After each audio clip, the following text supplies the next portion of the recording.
I'm really excited to be with you guys today. It's an honor for me. I remember sitting where you're sitting. It's a lot longer ago than I'd like to admit. It's taken me a lot longer to get here than I expected, but I remember coming to this class and being excited. It was actually the best experience I had at BYU. Coming and listening to guys come back and share their story, things that went well, things that didn't go well. And I'm excited for you. I mean, for most of you, this is really the beginning of your life. You're venturing out on your own. I don't know that I'd want to trade places with you because you're going to experience a lot of heartache, a lot of tough times, a lot of failures if you're really entrepreneurs. But when you find yourself, when you find out who you are and you make your mark, there's nothing like it. It's everything that you've expected and hoped it would be, it can be. That's a great quote. I'm excited to be with you today, and just real quickly, I'll go through some things. Now, I'm not talking about some of these things that Scott mentioned to kind of sit up here and say, hey, look what I did.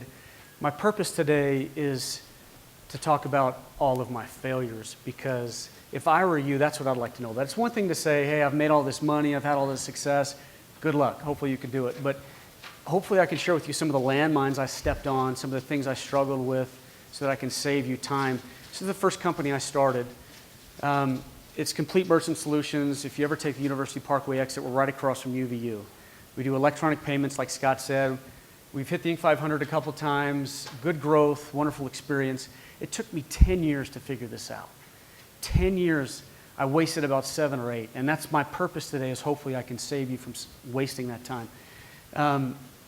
Again, we do electronic payments. If you don't know what that means, think of PayPal. We set up merchant accounts for businesses to take credit cards, any kind of electronic payments. Good growth. We'll do between 45 and 50 million this year.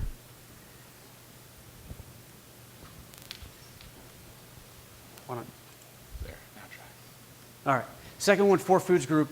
Andrew Smith, who actually founded this company, is a good friend of mine. I don't actually work day to day at this business at all.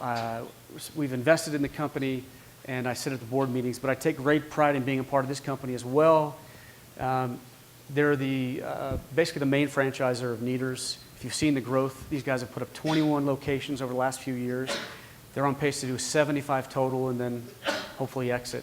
But I take pride in being a part of this one because we gave everything we had to them. We met these guys early on in their growth cycle. We saw how dynamic Andrew was and his team was, and we said, everything we got is yours. We gave all the savings we had and made a significant investment in them. And to see their growth has been tremendous. They also will do 45 million this year. The last one is ControlPad, which is a small little SaaS-based company. They're building customized vertical software for specific verticals we've chosen that tie into the payments, kind of create captive customers for the payment side at CMS. But this company is starting to grow legs. I'm excited about it. Actually, they'll do 2 to 3 million next year, and I think we'll grow exponentially after that. So again, my purpose in telling you this is not to say I've made all this money or I have these assets. It's to say, here, I'm somewhat credible, because as I go through my story and explain all the boneheaded decisions I made and all my failures, you may wonder why I'm here. What can I possibly do to help you? Before I get into my story, I wanted to show a video. And some of you guys may have seen this video, and maybe it's a little too rah-rah, but I actually watch this video every Monday morning to set the tone for my week. All of the imagery in this video you'll see is sports related. So some of the guys may relate to it more, maybe not. But it's about sacrifice and the effort that it takes to actually be an entrepreneur and fighting because of all of the difficult times that you're going to go through. So obviously all of those images were sports related, but I hope if you listen to the commentary, the narrative wasn't sports related to me at all. It was 100% about life and about succeeding in life. Let's see here. I hope it resonated with you a little bit. I think that video, the reason I watch it every Monday morning to kind of set the tone is because I can relate to all of those times. I think back to early in my career when I was struggling, when I had failure after failure, when my wife started to lose faith in me. I felt like I had the weight of the world on me. I mean, the things I did wrong, the things I didn't do, almost giving up several times, and then, having that fortitude to kind of stick with it and figure it out. I apologize if you get asked this question a lot, and this, when people come and speak to you, they probably do, but I think it's important to talk about, how many of you really consider yourself hardcore entrepreneurs. I mean, when I say a hardcore entrepreneur, I mean somebody who has such an extreme need to win and to achieve that people may not be able to relate to you, or they look at you sideways, or people even, my wife used to tell me I had my priorities out of line. Your desire to succeed and to accomplish something in this life is maybe even unhealthy. How many resonate with that? How many would describe that as themselves? So maybe just a few of you, about half of you is all. How many of you expect to be independently wealthy at an early age? Raise your hand. Don't be bashful. You expect to be wealthy in this life, raise your hand. Okay, good. How many of you have something inside you don't even maybe know what it is, you've never maybe vocalized it before, but for some reason you don't even know why you expect to be successful? You were placed on this earth to be more than average, more than mediocre. Any of the same people? Okay, you're willing to admit that? Good. If you don't have that deep-rooted conviction in yourself, I'm telling you, you're not going to make it. I'm not trying to be dramatic, but I'm telling you, you're going to go through enough hard times and mistakes, and people will think you're a failure, and you'll feel like a failure that you'll give up. If you don't have that conviction, go into a different line of work. Don't be an entrepreneur. Don't try to start your own business because you won't make it. Okay, so I'm going to talk about some of the failures I had, and obviously failure is a part of the entrepreneurial process. You have to make mistakes in order to get to the next level. But there are mistakes that we make in life that we shouldn't, landmines we step on. Some of the things that I particularly dealt with was inaction. I was reckless. I made bad judgment, had poor planning. I had no game plan. And I made bad choices. I made bad choices on people and opportunities. Okay, so early in my career, I come out of school, probably like a lot of you. I expect to have success right away. I had delusions of grandeur that I'm going to be a millionaire by 30. What is your age, by the way? What's a young age to be independently wealthy? 30? 26? How old are you? 23? All right, good. I was going to be worth hundreds of millions by 40, right? You guys probably have those same things, or you wouldn't be here. I don't know. Are some of them forced to be here? All right. Okay. You probably have some of those same delusions. Hopefully they're not delusions, but for me they were because I had no plan. I didn't know what I was going to do. I had that feeling that I was meant to do something. I was always going to be successful. I just didn't know what it was. So I was very self-assured, very confident, and had a little grasp on reality. I didn't even get a business degree here. Scott mentioned I played baseball, and so I took a lesser degree in communications because it was easier. I just wanted to get through school. I had marketing in my degree, but it was marketing and advertising, and no offense to communications majors, but you're just not prepared to be business leaders. That's not what they're meant to do. And so I'm arrogant and I'm confident, but all these little business ventures I'm trying in school, I fail at miserably, right? So when I graduate, my wife her father was a dentist in the Air Force, very structured. You go to school, you go get a job. So I'm graduated, and she says, all right, go get a job. And I said, what are you talking about? I'm an entrepreneur. I'm going to start my own business. She goes, everything you've tried, you failed. Go get a job. So I did. I started interviewing. I ended up working back east at a big ERP software company, sold integration services, which means, so this is think like SAP, Oracle, PeopleSoft. I traveled Monday through Friday every week. $1 million software products. I was trying to sell the software integration services behind it. I was terrible. I didn't make a single sale. So after 8 months, I quit right before they could fire me because it was coming. So I'm still an entrepreneur. I'm still going to make it. I still have no idea what I'm going to do. This is around the dot-com boom. And, to make up for my lack of formal education, I'm reading as many business books as I can, motivational books. I'm just eating them up. I bet a lot of you read the same books. They all seem to say the same thing. All you got to do is work hard, think positively, and the universe will magically work in your favor, and you need to go get a mentor, right? Which is not bad advice, but it's not enough. You have to have an idea of what you're going to do.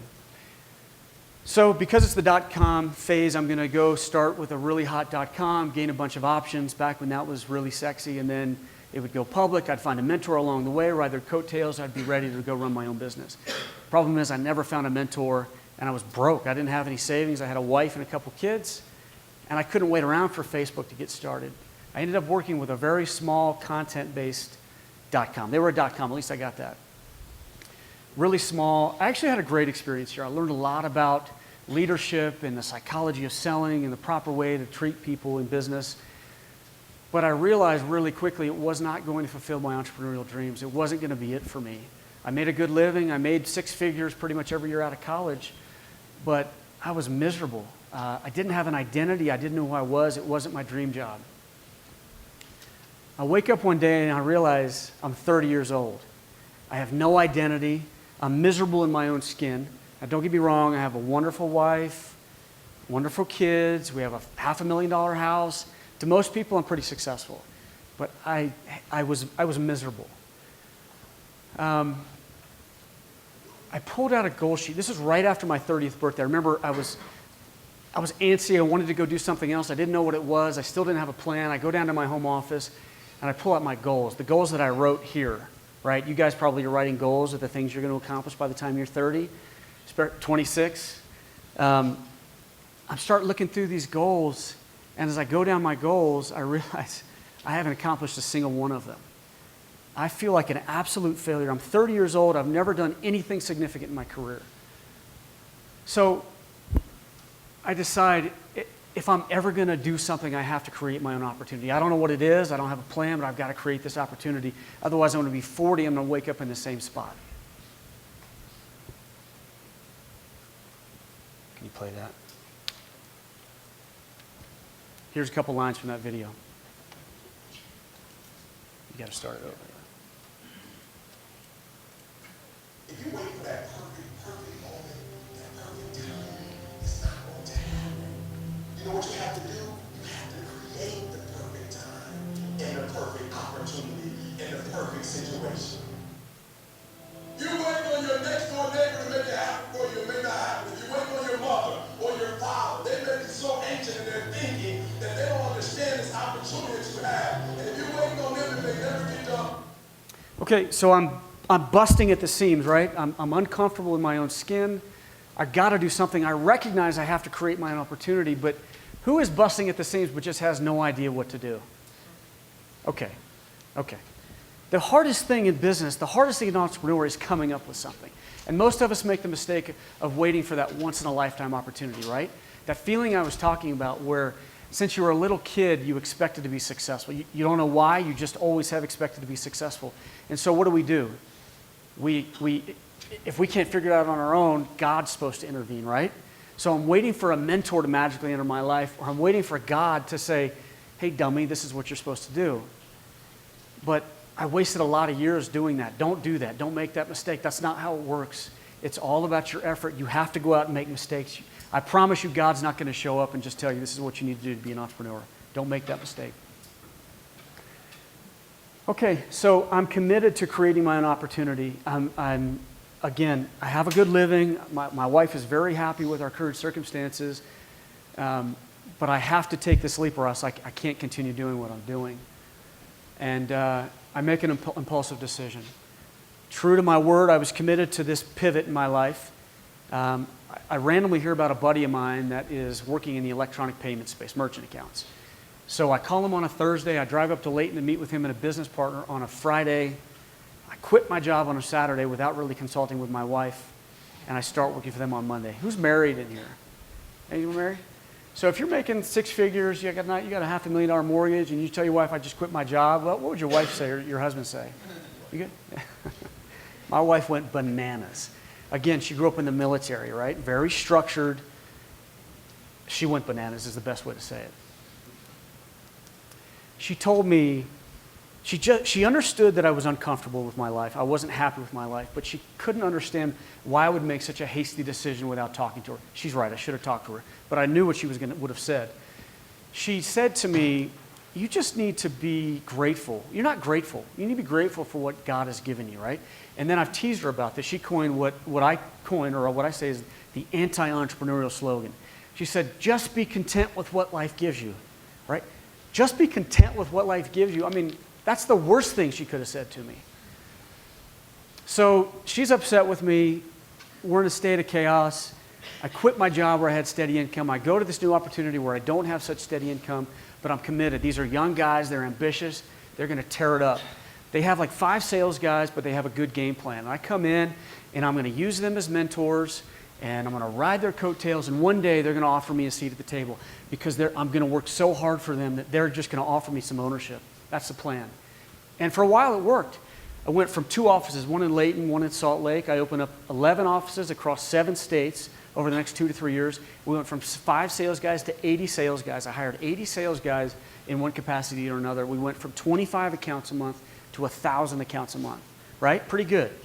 I didn't understand the financials or how profitable the company was. I just knew that I was doing my part. So I go to the owner, and he never came to me and offered me the seat, right? I had to go to him and say, come on, man, give me some skin in the game, right? I'm building your company. Give me something for it. So we hemmed and hawed for a couple days. And then I kind of gave him an ultimatum, and he comes back to me, and he says, okay, I'll tell you what, I'll give you 5%, but you got to give me 125 grand. Actually, it was 150. I talked him down to 125 grand. So I was like, that's not a very good deal. I didn't understand how to evaluate a company back then or read financials. But I wanted to fulfill that entrepreneurial void so bad, I would have taken any offer he gave me. I mean, I wasn't building my own company, but for the first time I was building something, and I was excited about it, and I saw a future in it. So I take out a home equity line of credit. I max out the HELOC in my home. Give them 125 grand. I have some skin in the game. Well, this ownership experience, this was my first one, didn't go so well. About a month or 2 later, I don't remember the timing of it, he comes back to me and he goes, I'll tell you what, it's time for a business model change. We're not making as much money as I want to. The space is becoming more and more competitive. Our margins are getting skinnier and skinnier. We're going to accelerate growth for the next 2 to 3 years, and then we're going to bundle it up and sell it off. It's like, great, I'm an owner now. That's wonderful. His idea on how to build the company in 2 to 3 years and accelerate it was to buy competitors, small little competitors.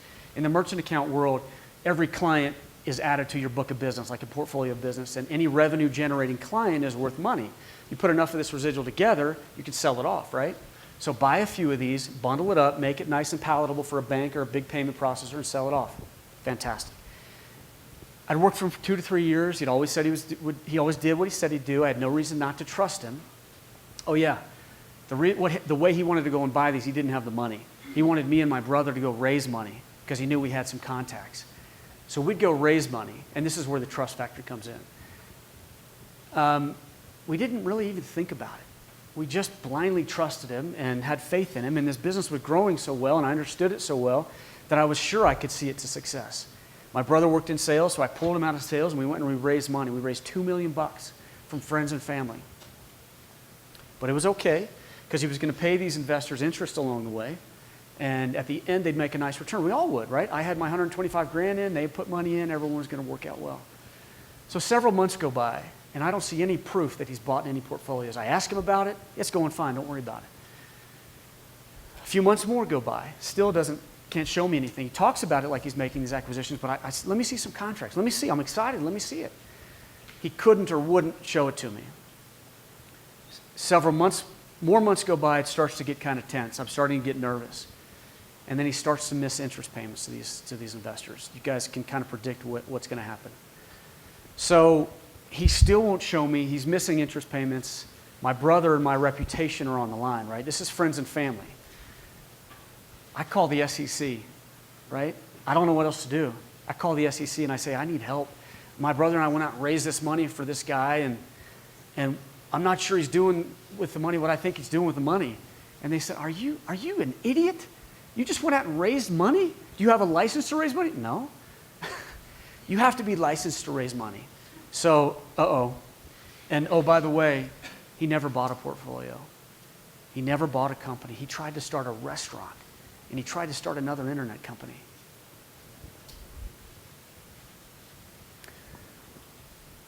Why am I telling you this?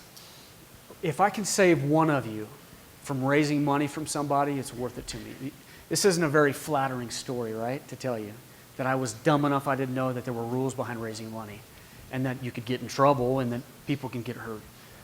Don't ever raise money unless you are 100% in control and you understand the rules and regulations. There are rules behind raising money, okay? We're all clear about that. You can't just go raise money. Even from your mother or father, you can't raise money unless you have the appropriate paperwork in line, and if it gets to a certain amount, you have to have licenses. It takes 20 years to build a reputation and 5 minutes to ruin it. If you think about that, you'll do things differently. If I'd have thought about that, I would have probably acted differently. Obviously, I didn't want to hurt friends and family. I didn't control the money. We didn't even touch the money. But if it weren't for me vouching for him, none of my friends or family would have lost money. It's 100% on me. So I have people now that I worked 20 years to build a relationship with that now aren't so sure about me, okay? Guys, you get one life. You get one reputation. You just screw it up, it's really hard to recover.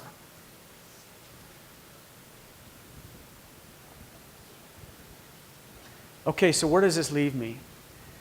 So remember, I went from making 6 figures steadily, had a nice home.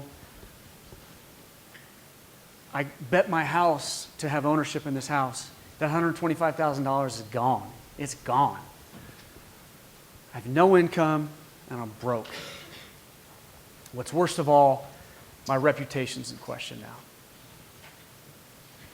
So I was lower than I ever thought possible. I mean, you guys are poor college students. I'm telling you, it can get way worse than what you're experiencing right now.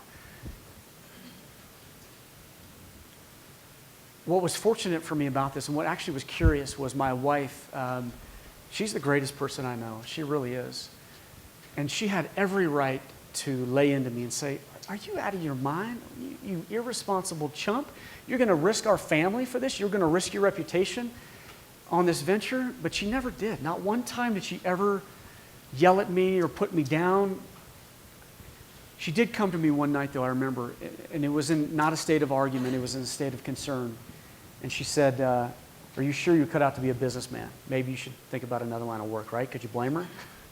I'd made some mistakes. She doesn't know this, but that actually cut deeper than anything. All of the trials and pain I felt from this, my wife losing faith in me was the worst.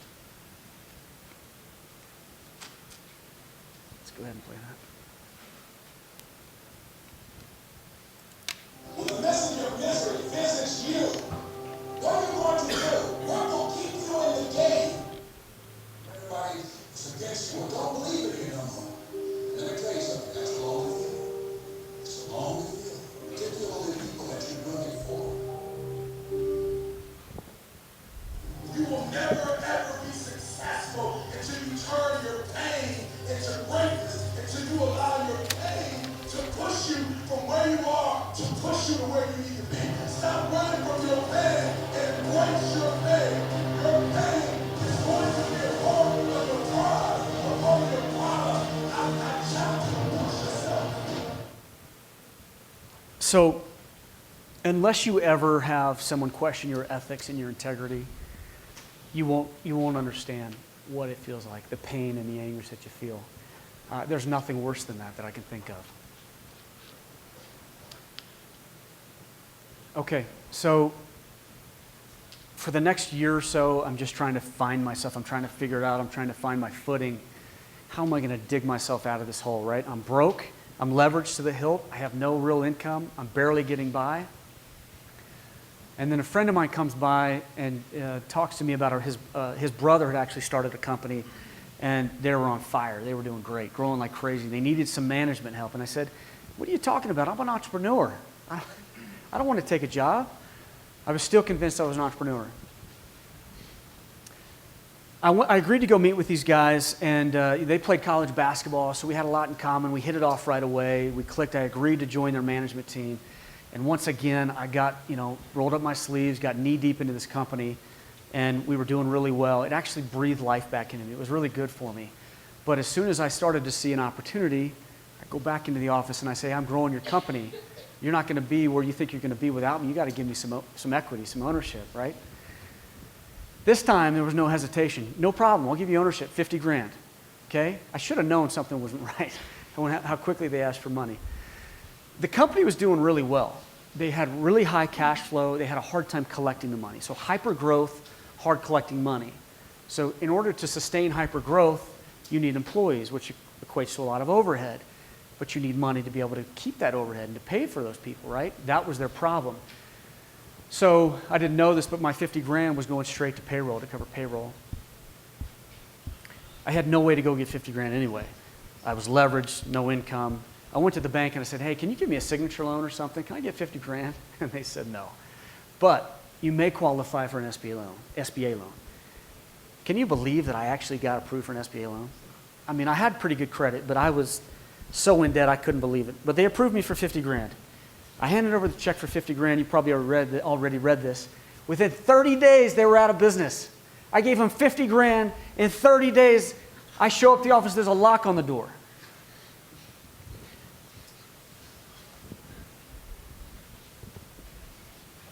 So, one thing I wanted to mention is the reason why I was confident in giving them 50 grand this time is because I sat in meetings with their financial partners, guys that had agreed to float them some money until they could work out the collection process and iron out the lumpiness in their cash flow cycles. So, I mean, there were contracts in place. So I had some confidence giving them the 50 grand, but within like a week or two, those financial partners had some internal conflict. They decided some of them didn't want to be a part of it, some of them did. They ripped up the contracts. So I guess they could have sued them, but that's what gave me confidence. But they could have sued them. They didn't have money to cover the payroll, and so it was gone. So, I mean, what would you guys do at this point, right? I mean, everything I do fails. Everything I think is a good opportunity puts me farther in the hole, right? Most people in their right minds at this point just quit and go get a job. If I was advising my son at this point, I would say, son, just go support your family, go get a job, and be man up, right? Something inside me, I'm not sure that it was wisdom, but I couldn't do that. I couldn't give up and just go get a job. Let's go ahead and play this.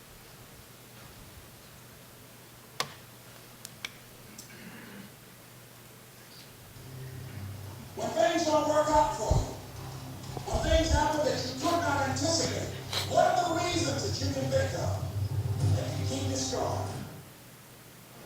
See, it's easy to be on the bottom. It doesn't take any effort to be a loser. It doesn't take any motivation, any drive in order to stay down there and hold out.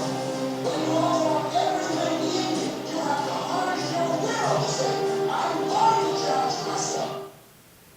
What reason can you remember that you can call on, that you can reach on, that can make you get back up? Find that reason. So, even though I probably should have, I didn't give up. For some reason this time, it's 2007, 2008. You remember what happened during that time? Market crash. Home values plummeted, right? So the bank that gave me the home equity line is calling on that equity line. I'm in real jeopardy of losing my house at this point. You can kind of guess the state of my mind's wife at that time, which added to my stress level. Plus, I had a $50,000 loan I had to pay back on top of the SBA loan. I had no income. You guys ever get checks in the mail that have your name pre-printed on them? Don't ever cash those. They're credit card cash advance checks. I don't even know if they send them out anymore. After the crash, maybe they stopped. But this was my income for a while. My wife didn't even know this, but I was headed for bankruptcy. I didn't know what to do. I got these checks in the mail, 5 grand here, 5 grand there, that were, I don't know what percentage of interest rates, but it was insane. Don't ever cash those checks. Again, at this point, maybe I just need to come to grips with the fact that I'm not an entrepreneur, right? I need to just go get a job and realize that, maybe it's not for me. But for some reason, I had this same voice inside told me not to give up. I didn't give up. And, it actually wasn't hopelessness. The last time when I lost people's money, it was hopelessness. It was just awful. This time I got angry. And it was a good kind of angry. It turned into determination. I started working harder than I'd ever worked in terms of trying to think about what I'm going to do, how I'm going to get out of this. I'd go down to my home office and I'd brainstorm and I'd write down ideas. And what skill sets did I have? What experience could I draw on that would help me figure this out? I couldn't build an ERP software, right? That was my first job. I wasn't smart enough, didn't have the time to do that. The cash advance checks only go so long. I couldn't create any kind of content and put it on the internet that anybody would give a rip about. So I couldn't sell advertising on an idea. Oh, electronic payments. I did understand that industry obviously really well, but it had become so competitive and commoditized at the time that there was just any way I worked the numbers didn't work. I couldn't figure out a way to make the numbers work, but I kept working at it, kept pressing on it. And then one night, before this company went sideways, one of the owners had come to me and handed me their merchant account billing statement. So one night I'm in my office, I see this envelope sitting on my desk. And I don't even know why I looked at it, because that company is now out of business. He knew I was in the payment space. He thought they were getting railroaded on fees, which they were. And he asked me to see if I could save them some money. So I opened it up, and as soon as I looked at it, everything changed. The light went on. See, my experience in the credit card space, they were low-risk retail businesses, so $100,000 or less. Mom and pop shops, restaurants, so low risk, low margin, but low risk. We didn't understand risk. We didn't understand non-face-to-face transactions or large corporations. In the credit card world, if you take a credit card over at 7-Eleven face-to-face, I can ask you for your ID, and it's not going to be a stolen credit card, right? I can validate that. Over the phone or on the internet, there's more risk. And when there's more risk, there's a chance of chargeback. So if a merchant takes enough credit card transactions that are fraudulent or stolen cards, they all charge back, that merchant can't pay for them, the payment processor has to cover those chargebacks and losses. So there's high risk when it comes to these companies. But I recognized a huge opportunity, a huge soft spot in the market. There were whole sectors of businesses like this that had high volume. I'd never seen a statement like this. They had like $1 million a month in processing, and they were paying 10 times the fees that I was used to seeing. So those numbers that I just couldn't work before all of a sudden look beautiful. So I contacted a couple of guys that I liked and trusted from that past payments company that I worked with, and we set forth at that time and went to work on carving out our niche in this high-risk, high-volume, non-face-to-face transactions. So how did we do it? You can't just open an office and put out a sign and say we're in business. We had to go through and understand exactly why is it risky. Why don't banks and payment processors want to do this business? Or if they do, why do they gouge them with fees and not really take care of them? We had to put together a business plan and a contingency plan and a risk plan that said, hey, we have the processes in place so we know how to mitigate the risk. We had to find banks with the enthusiasm willing to take this kind of business and they're willing to stick their necks out on the line for us, both economic and reputational risk. We had to find a technology partner that had the ability to authorize and settle the transactions and also protect from hackers and guys trying to get into your database and steal your transactions. And then we had to finally register with Visa, MasterCard, et cetera. That was in 2008. And obviously we've had ups and downs, but like I said in the beginning, if you can finally figure it out, the wins and the freedom and the exhilaration of success, of building something from nothing, there's no feeling in the world. All the struggles that I went through, all the heartaches I went through, I'm telling you, it was worth it.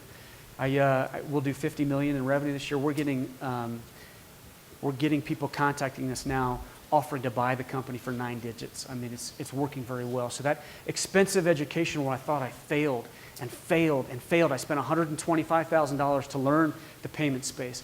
I spent another $50,000 to learn and discover this market that actually became our niche, right? That $175,000 has turned into millions and millions of dollars for my family.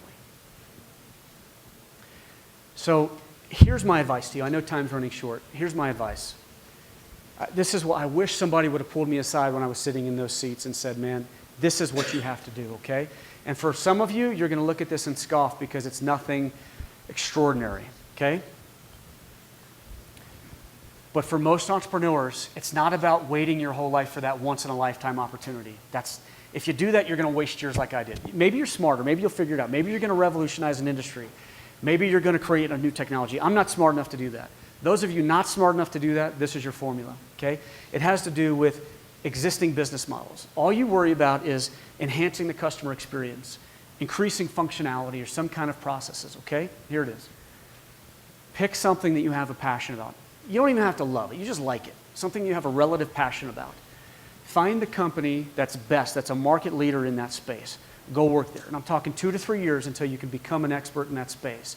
Learn everything you can about what makes them a market leader, and then try to figure out what's replicatable. And specifically, what are their soft spots? What aren't they very good at? Or what don't they care about? So I'm not talking about doing anything deceitful or underhanded, right? Just what don't they care about? What doesn't have enough margin? What's too hard? What requires too many people? Whatever it is, figure out what that soft spot is, put together your go-to-market strategy and optimize that space, and then pound it until you become a market leader. That's the secret sauce. Pick an existing model. Go work there. Learn it. Learn how to replicate it, and then do it yourself. In closing, please don't sit around waiting for your parents or your best friend or a mentor or God to intervene and take you by the hand and show you what to do. It's not going to happen. We will receive not what we idly wish for, but what we justly earn. Our rewards will always be in exact proportion to our service. And the 2 most important days in your life are the day you were born and the day you find out why. So I hope this has received in the spirit it's intended. I'm not saying, hey, look at me, I endured all these hard times. I'm saying, man, if I can do it, anybody can do it. You guys can do it. Man, I'm excited for you. You got your whole lives ahead of you. Don't waste time. Get after it. Thanks for having me, guys. I appreciate it.